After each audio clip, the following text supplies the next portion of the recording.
Yeah, let's go. Rasisme merupakan satu bentuk kepercayaan, sikap dan amalan yang mendiskriminasi segolongan manusia berdasarkan ciri-ciri perkaumannya. Pada dasarnya, kepercayaan ini mengandaikan bahawa manusia boleh dibagikan pada kaum yang berbeza. Dan serentak itu, ia juga mengandaikan bahawa nilai dan darjat seseorang boleh ditentukan berdasarkan kaum yang diwakilinya. Selain itu, rasisme boleh dikategorikan sebagai penindasan, perundungan, penyiksaan dan atau pengintimidasian adalah penggunaan kekerasan, ancaman atau paksaan untuk menyalahgunakan atau mengintimidasi orang lain. Penindasan ini boleh terjadi terhadap warna kulit, gender, seksualitas, agama, kaum dan sebagainya.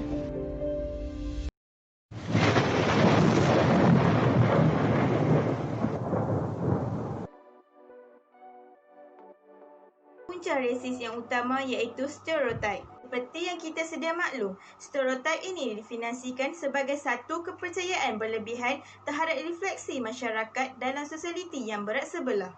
Saya mengambil satu ungkapan iaitu semua orang Arab beragama Islam dan orang Belanda itu bersifat kedekut. Ungkapan ini telah menunjukkan bahawa satu tanggapan atau pemikiran sesetengah manusia di muka bumi ini tidak sahih di dalam realiti. Dari sudut yang lain, stereotip juga boleh dikatakan sebagai satu penilaian negatif terhadap sesuatu perkara. Seterusnya, kesan stereotip ialah menurunkan nilai kualiti hidup dalam bermasyarakat. Rentetan daripada itu akan mengakibatkan kerugian yang besar terhadap ketamadunan sesuatu bangsa. Oleh itu, adalah penting untuk meningkatkan potensi individu dan punca sosial dengan memahami kesan stereotip terhadap masyarakat dari segi ketepatan fakta dan aplikasinya kepada kehidupan bermasyarakat. Sebagai contoh, untuk mengelakkan berlakunya stereotip ini ialah dengan kolaborasi sesuatu aktiviti dalam masyarakat multicultural yang dapat mencegah budaya rasisme seperti multikulturalisme, budaya kepelbagaian dan pemisahan.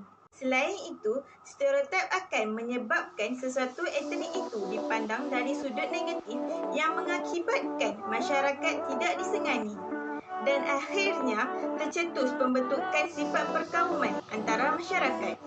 Amalan multikulturalisme dalam demokrasi liberal moden adalah disebabkan oleh kurangnya penjelasan mengenai rasis dan anti-rasis yang mengakibatkan kekeliruan untuk menangani keburukan rasis.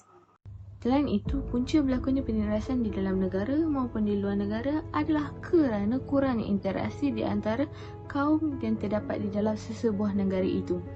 Seperti yang kita dapat lihat, sesebuah kaum itu lebih cenderung untuk berinteraksi dengan kaum mereka sendiri sahaja. Hal ini adalah kerana pada pendapat mereka lebih selesa untuk berinteraksi dengan kaum mereka sendiri kerana perbezaan bahasa di antara kaum yang lain. Namun begitu, tahap integrasi di dalam sesebuah negara itu berada di tahap fungsional di mana mereka hanya berinteraksi sekiranya terdapat keadaan ataupun situasi yang memaksa mereka berinteraksi. Sebagai contoh, ketika waktu mereka bekerja, mereka terpaksa berinteraksi disebabkan oleh tugasan masing-masing. Sekiranya tiada tugasan, mungkin mereka tidak pernah berinteraksi langsung. Bagaimanapun, tahap empatik secara berinteraksi secara ikhlas, jujur, kasih sayang dan juga saling faham memahami adalah sangat jarang berlaku di kalangan masyarakat dalam sesebuah negara. Namun pula persepsi negatif yang telah dilontarkan kepada sesuatu kaum itu telah menambahkan lagi jurang untuk mereka berinteraksi. Maksud lagi, mereka menyebarkan persepsi negatif ini di laman sosial ataupun di dalam agama yang menyebabkan lebih ramai takut untuk berinteraksi, yang sekaligus telah menyebabkan jurang interaksi di antara mereka lebih besar. Juga merupakan persepsi-persepsi negatif yang telah dilontarkan kepada sesuatu kaum di laman sosial.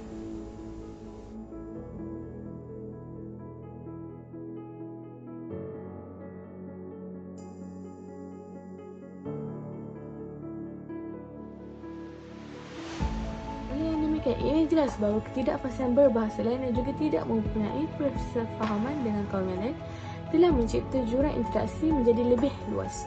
seterusnya menjadi punca mengapa berlakunya penindasan di dalam negara maupun di luar negara.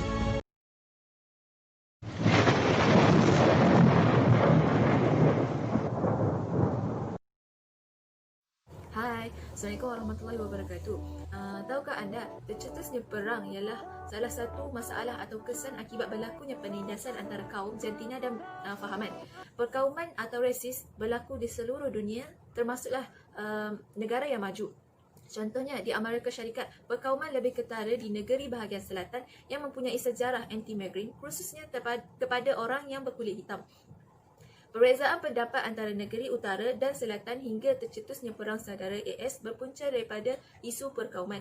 Di selatan, kebanyakan kerja-kerja di ladang dibuat oleh hamba kulit hitam dari Afrika, manakala di utara mereka membuat undang-undang pengharaman perhambaan. Negeri-negeri di utara memanggil negeri mereka negeri bebas, tiada hamba, dan mereka di selatan tidak mahu hamba diperhapuskan. Oleh itu, pergaduhan pembunuhan berlaku beberapa tahun sebelum tercetusnya Perang Saudara ini, dan antaranya adalah Kansas berdarah yang diakibatkan oleh Akta Kansas-Nebraska 1854 yang lalu. So pada zaman ini, walaupun zaman perhambaan lama dah berlalu dan layanan agresif kelas kedua kepada masyarakat kulit hitam semakin lenyap, tetapi masih terdapat praktis bibit perkauman oleh segelintir yang tega membenci bangsa lain kerana rasa rasis. Jika diperhatikan dan diamati, perkara yang berlaku di negara ini dan seluruh negara di dunia ini, isu perkauman yang merebak menjadi tidak terkawal hingga ke tahap pembunuh besar-besaran dan peperangan. Lihat saja yang berlaku di Perang Dunia Kedua. Fahaman Nazi yang awalnya bermula secara parti politik datang dengan statement perkauman, berpidato dan penceramah dengan berkobar-kobar menanam semangat nasionalisme bersama pakej kebencian melampau kepada golongan minoriti khususnya orang Yahudi. Akhirnya, rakyat Jerman secara tidak sedar percaya perkara yang tidak benar yang disampaikan, dan sehingga ke tahap mereka telah hilang keperimanusiaan dan berlakulah penyiasaan dan pembunuhan tanpa belas kasihan, termasuklah kepada kanak-kanak, wanita dan orang tua. Bangsa lain dianggap hina. Itulah harga perlu dibayar oleh Jerman dan rakyatnya kerana membiarkan diri mereka diracuni oleh statement perkauman Nazi yang ekstrim sehingga menyebabkan negara mereka hancur selepas Perang Dunia Kedua. Selain itu, Malaysia dengan populasi yang berbilang kaum tidak dapat lari daripada cabaran dalam memenangi isu perkauman. Buktinya, insiden 13 Mei 1969 setakat ini ialah kemuncak kepada masalah kritikal isu perkauman yang melanda negara ini. Ianya berpunca sama dengan Perang Dunia Kedua walaupun skala kehancurannya tidak seperti terjadinya di negara Jerman. Natijahnya, kita patut mengambil pengajaran yang sangat berharga daripada tragedi hitam 13 Mei, dan perkara ini telah terjadi di kebanyakan negara yang berkait dengan statement perkauman. So, realiti kita perlu akui bahawa hubungan antara kaum di negara ini berada di tahap yang membimbangkan. Semua perkara yang terjadi dengan mudah berkait isu perkauman yang berupaya menambahkan api-api kebencian antara kaum, persepsi yang buruk untuk mengaitkan pelbagai perkara dengan perkauman amatlah sangat tidak sihat dan bahaya atas keamanan negara. Masalah dan kesan penindasan selain yang telah disebut tadi ialah penindasan terhadap taraf kehidupan. Dasar-wasar ini, masalah jurang perbezaan antara golongan kaya dan miskin dialami hampir di semua negara. Tidak kira negara mundur, membangun atau maju. Pada hari ini, kita melihat bahawa keadaan orang yang kaya semakin kaya, manakala yang miskin pula semakin miskin. Ini mengakibatkan jurang antara kedua-dua golongan ini semakin parah. Ia juga menyebabkan rasa tidak puas hati dalam kalangan orang miskin yang merasakan diri mereka dipinggirkan dan disisihkan. Kesannya, ia akan mengundang perselisihan dalam kalangan masyarakat. Sebagai contoh, jurang kekayaan antara miskin dan kaya sering dirujuk kemampuan memiliki harta, terutamanya rumah. Keupayaan memiliki rumah semakin sukar, terutamanya di bandar. Mereka yang hidup di bandar kebanyakan menyewa berbanding mempunyai rumah hak milik sendiri. Perkara ini perlu ditangani bagi mengelakkan golongan kaya terus mempelopori hartanah di bandar, manakala orang miskin ditolak jauh ke luar bandar dan dipinggirkan dari perkembangan globalisasi ini. Namun kini masih lagi terdapat jurang perbezaan yang ketara antara luar bandar dan bandar dari segi pembangunan dan infrastruktur. Terutamanya seperti di Sabah dan Sarawak, kebanyakan pembangunan dan infrastruktur di sana berada pada tahap yang tidak memberangsangkan. Contohnya, jalan raya yang tidak sistematik, kekurangan fasiliti di sekolah serta bekalan air bersih dan sebagainya, menyukarkan kehidupan rakyat di luar bandar. Oleh disebabkan pembangunan luar bandar yang jauh ketinggalan dari aspek infrastruktur, kemudahan dan penghubungan internet berbanding di bandar, akhirnya membawa penghijrahan rakyat luar bandar ke luar negeri maupun negara untuk menikmati kemudahan yang lebih efektif. Contoh lain bagi kesan penindasan ialah diskriminasi terhadap pencari kerja. Penindasan yang berlaku ke atas pencari kerja dan juga pekerja selalunya berlaku berdasarkan bangsa, jantina, agama, status perkahwinan, kehamilan, ketidakupayaan dan bahasa. Kini, peluang melanjutkan pelajaran ke peringkat yang lebih tinggi tidak lagi menjadi jaminan kepada mahasiswa untuk mendapat pekerjaan selepas mereka tamat pengajian nanti. Selain itu, masalah penindasan yang berlaku dalam proses pemilihan pekerja ini tidak mengamalkan hak keselamatan dan diskriminasi yang membawa kepada ketidakadilan. Hal ini menyebabkan peningkatan kadar pengangguran dalam kalangan graduan baharu kerana mereka terpaksa mencari pekerjaan di luar bidang pengajian dan dibayar gaji yang tidak setimpal dengan kelulusan yang diperoleh. Kesimpulannya, diskriminasi pencari kerja bukan sahaja boleh berlaku berdasarkan bangsa, malah jantina, agama, kemahiran bahasa dan lain-lain. Sikap pilih kasih merupakan salah satu punca berlakunya diskriminasi di negara kita.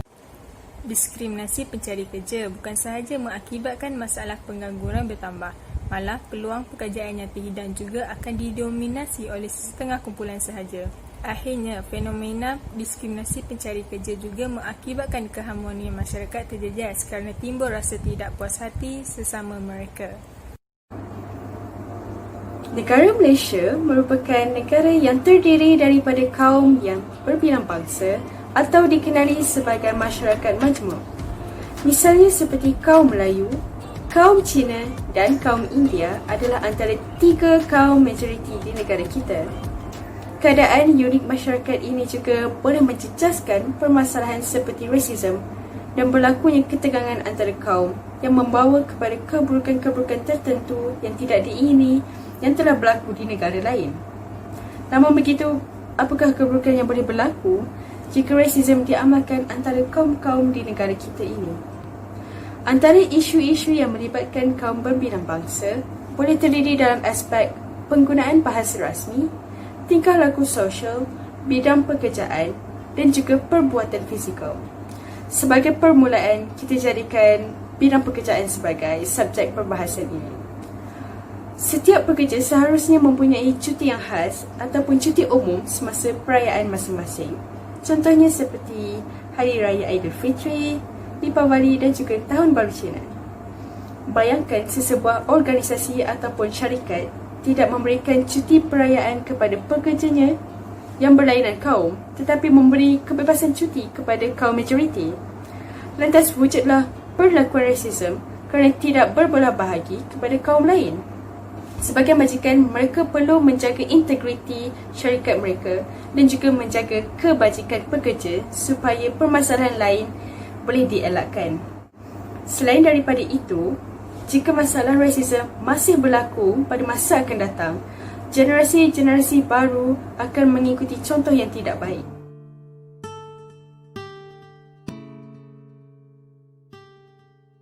Kesan daripada ini, mereka tidak akan mempelajari mengenai adab-adab, perayaan dan etnik kaum-kaum lain kerana mereka sudah diajar untuk berfikiran sempit tentang kaum lain. Perkara negatif ini juga akan menggugat keharmonian hubungan antara kaum dan kesedaran tentang kepentingan perhubungan domestik tidak akan wujud. Ini juga akan mengucapkan interaksi sesama kaum yang akan mewujudkan suasana yang suram kerana tiada pergaulan bebas antara sesebuah kaum itu.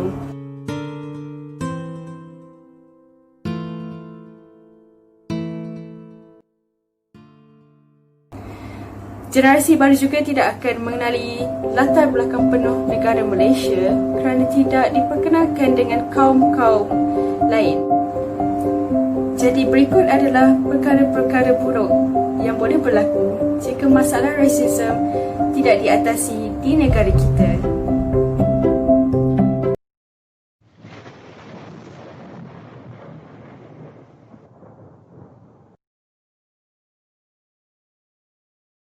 Assalamualaikum warahmatullahi wabarakatuh. Isu seterusnya yang akan dibincangkan adalah mengenai rasisme ataupun penindasan terhadap pekerja asing.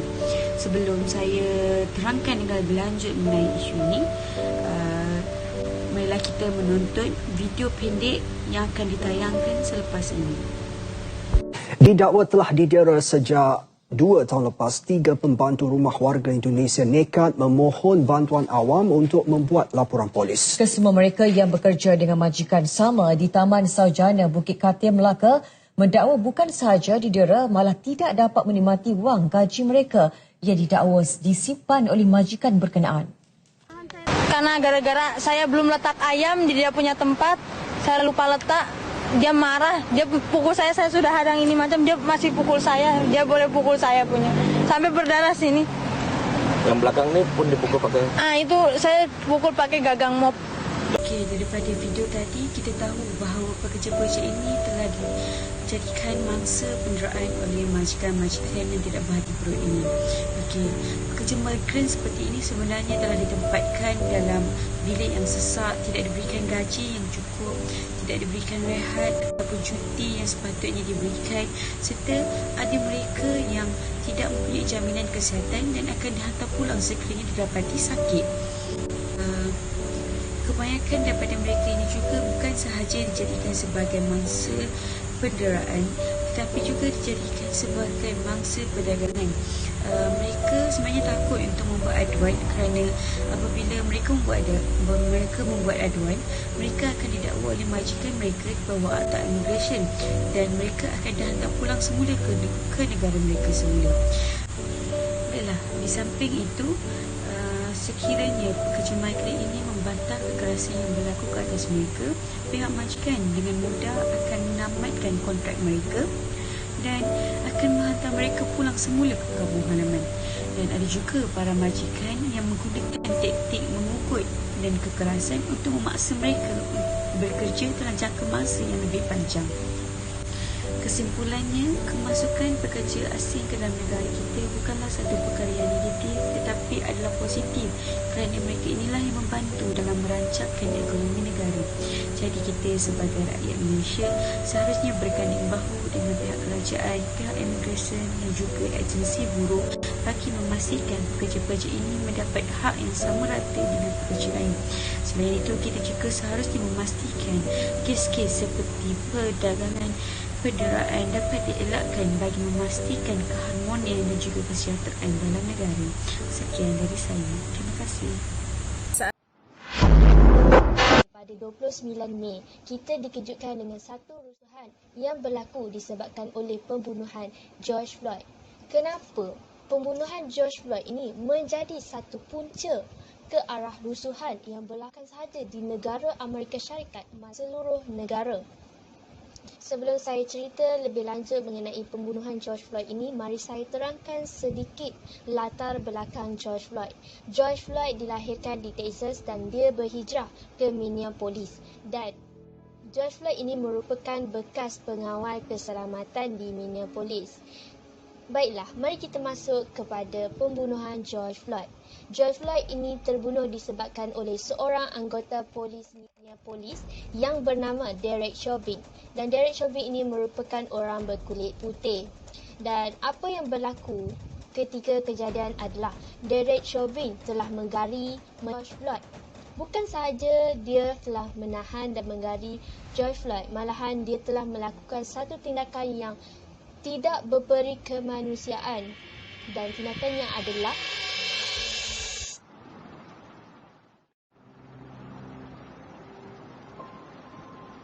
It's Monday evening in Minneapolis. George Floyd is arrested, handcuffed, and now pinned to the ground by one of the officers. could have fucking put him in the car by now, bro. He's not resisting arrest or nothing. The officer pictured is Derek Chauvin. Ketika kejadian, Derek Chauvin telah menarik dan menelentangkan George Floyd di atas tar dan dia telah menekan leher George Floyd menggunakan lututnya hampir 8 minit 46 saat. Tindakan ini telah menyebabkan warga masyarakat sekeliling menyuruh Derek Chauvin berhenti melakukan tindakan sedemikian kerana George Floyd tidak dapat bernafas. Dan ketika Derek Chauvin melakukan tindakan tersebut, George Floyd juga merayu berulang-ulang kali yang dia tidak dapat bernafas. Tetapi Derek Chauvin tidak menghiraukan rayuan kedua-duanya. Dan tindakannya ini telah menyebabkan George Floyd mati. Disebabkan kematian Floyd 46 tahun ini, tercetusnya tunjuk perasaan yang berlaku di Minneapolis, Amerika Syarikat, New York dan negara-negara lain juga. Mereka membawa spanduk No Justice, No Peace dan juga Black Lives Matters. Dan kematian George Floyd ini merupakan satu titik di mana sepatutnya tidak berlaku penindasan terhadap perbezaan warna kulit dalam abad. Tunjuk perasaan disebabkan oleh kematian George Floyd ini tidak sahaja berlaku secara fizikal, malahan ia juga berlaku di dalam media sosial disebabkan oleh video kematian George Floyd yang dimuat turun oleh masyarakat yang melihat kejadian menular secara mendadak dengan cepat. Dan apa yang berlaku terhadap Derek Chauvin dan juga 3 orang rakan sekerjanya, mereka telah dijatuhi hukuman.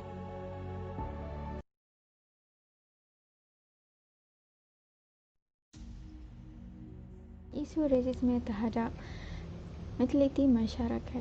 Dalam iklan kita sering dapati bahawa iklan menggunakan pakai kata-kata seperti anda berkulit gelap, anda malu berkulit gelap. Ini sedikit sebanyak merosakkan mentaliti masyarakat dan juga timbul penindasan terhadap warna kulit. Kita boleh meneliti situasi ini melalui individu. Nina Devulari merupakan seorang peserta Ratu Cantik 2014. Apabila beliau dinobatkan sebagai Ratu Cantik Amerika 2014, beliau dihujani dengan ribuan kecaman daripada warga internet. Hal ini kerana mereka menganggap seorang Ratu Cantik harus disandang dengan seseorang yang berkulit cerah ataupun putih. Kesimpulannya, terhadap warna kulit masih lagi wujud di dalam kalangan masyarakat kita. Isu rasisme dalam pendidikan. Isu hak sekarang ini betul-betul membuktikan bahawa mata pinang lebih tajam daripada mata pedang. Contohnya, isu kaligrafi atau tulisan yang dirancang diperkenal sebagai satu daripada penyumbang kecil kepada perpaduan kaum. Ia bagaimanapun berjaya dimanfaatkan oleh berbagai pihak dan akhirnya berubah secara drastik pada isu perkauman hangat. Siva Murugan berkata, saya fikir jika rakyat Malaysia kesemuanya mampu tingkatkan 3 nilai, faham, hormat dan saling terima, saya percaya isu seperti Don Zong, Khat, insiden jalan raya di Bangil Sabtu lalu yang dijadikan isu perkauman dan sebagainya tidak akan wujud. Hal ini kerana setengah bangsa Cina ataupun India menganggap dengan adanya subjek Khat di dalam sekolah akan mengubah sikit sebanyak agama anak-anak mereka. Sedangkan hal ini timbul kerana adanya rasis terhadap agama Islam.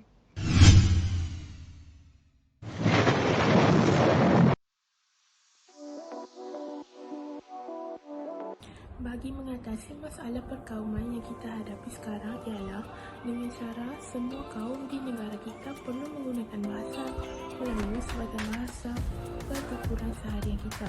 Sebagai rakyat Malaysia, bahasa dan cara berkomunikasi perlulah kita kuasai agar jurang antara kaum tidak akan berlaku. Masih lagi ramai orang-orang bukan Melayu yang masih tidak faham dan tidak dapat menguasai bahasa Melayu dengan baik. Kesan daripada itu, semua kaum-kaum di Malaysia tidak dapat berkomunikasi antara satu sama lain. Berterang lagi bersuluh, di kebanyakan tempat-tempat awam, kita boleh dapati bahawa kaum-kaum di negara kita tidak bergaul. Sebaliknya, mereka hanya bergaul dalam golongan kaum masing-masing dengan menggunakan bahasa masing-masing. Perkara ini boleh menjadi lebih teruk sehingga boleh menyebabkan polarisasi kaum. Kaum perlulah meneroka dengan lebih dalam lagi tentang bahasa Melayu. Dengan adanya teknologi yang canggih pada abad ini, mereka lebih senang untuk mempelajari melalui capaian internet, iaitu mereka hanya perlu menggunakan hujung jari untuk meneroka bahasa Melayu dapat menjimatkan lagi masa berbanding jika mereka menggunakan bahan-bahan ilmiah seperti buku dan majalah. Cara seterusnya bagi mengelakkan masalah perpaduan ialah dengan didikan daripada ibu bapa kita sendiri. Ibu bapa memainkan peranan yang amat penting. Anak-anak kecil mencerminkan peribadi dan sifat ibu bapa mereka, kerana mereka sangat mudah untuk dipengaruhi dan suka mengikuti tingkah laku yang dilakukan oleh ibu bapa mereka. Kerana ibu bapa adalah orang pertama dan orang yang paling rapat dengan anak-anak, mereka sepatutnya mendidik anak-anak mereka agar bergaul dengan semua orang tanpa mengira kaum, bangsa dan agama. Contoh teladan yang boleh dilakukan oleh ibu bapa ialah ibu bapa boleh berkawan dengan orang selain daripada kaum mereka, yang boleh menyebabkan anak-anak juga boleh berkawan dengan anak-anak mereka. Masa bergaul, mereka sudah semestinya menggunakan bahasa Melayu sebagai bahasa pertuturan mereka. Ibu bapa juga boleh membawa anak-anak mereka keluar untuk bergaul dengan semua masyarakat. Contohnya pergi meraihkan hari kebangsaan. Apabila tibanya musim perayaan, ibu bapa boleh menceritakan peristiwa-peristiwa tersebut kepada anak-anak mereka. Hal ini secara tidak langsung dapat mewujudkan perasaan dan rasa hormat dalam diri anak-anak mereka. Bapa juga memainkan peranan yang amat penting bagi mewujudkan kesedaran dan rasa hormat dalam diri setiap anak-anak mereka. Hai dan Assalamualaikum. Okey, cara untuk mengatasi masalah rasisme yang seterusnya ialah dengan menggunakan peranan media massa. Baik media elektronik maupun media cetak juga turut mendorong ke arah perpaduan kerana media-media berkenaan merupakan saluran komunikasi yang berkesan untuk menyalurkan pelbagai maklumat dari dalam dan luar negeri kepada masyarakat. Melalui media massa dan elektronik, bolehlah kita menyiarkan rancangan secara langsung Hari Perarakan Hari Kebangsaan melalui saluran televisyen bagi membolehkan rakyat Malaysia untuk menyaksikan detik-detik kegemilangan pada hari itu. Dengan ini, pasti dapat menerapkan segala nilai-nilai perpaduan yang cuba dipaparkan kepada semua lapisan masyarakat Malaysia. Selain itu, peranan masyarakat juga memainkan peranan yang penting. Kita haruslah membuang sikap atau perasaan negatif seperti sikap apati, individualistik, perasaan prasangka, prejudis, diskriminasi dan lain-lain lagi. Sikap atau perasaan tersebut akan mendatangkan kesan-kesan negatif dan menghalang seseorang untuk menjalinkan hubungan baik antara kaum lain yang seterusnya mungkin mencetuskan keadaan masyarakat yang tidak harmoni. Sebaliknya, kita perlulah mempraktikkan semangat kejiranan dan kekitaan supaya dapat mewujudkan kedamaian dan kesejahteraan masyarakat yang berbilang kaum. Dengan ini, kita dapat memahami dan menghormati agama dan kebudayaan jiran-jiran yang berbagai kaum, selaras untuk mengukuhkan perpaduan di kalangan masyarakat yang pelbagai kaum. Sebagai kesimpulan, usaha-usaha perlulah diambil secara berterusan bagi memastikan hubungan etnik di Malaysia sentiasa berada dalam keadaan yang baik. Dalam mencari penyelesaian isu ini, ambillah peribahasa yang mengatakan sesat di hujung jalan, baliklah ke pangkal lengan. Salah faham dan pertikaian yang berpanjangan dalam kalangan kaum hanya mendedahkan kita kepada kemusnahan. Keamanan yang telah dibina setelah sekian lama akan terkubur begitu sahaja. Oleh itu, amalkanlah sikap saling membantu ibarat ke gunung sama didaki, ke lurah sama dituruni.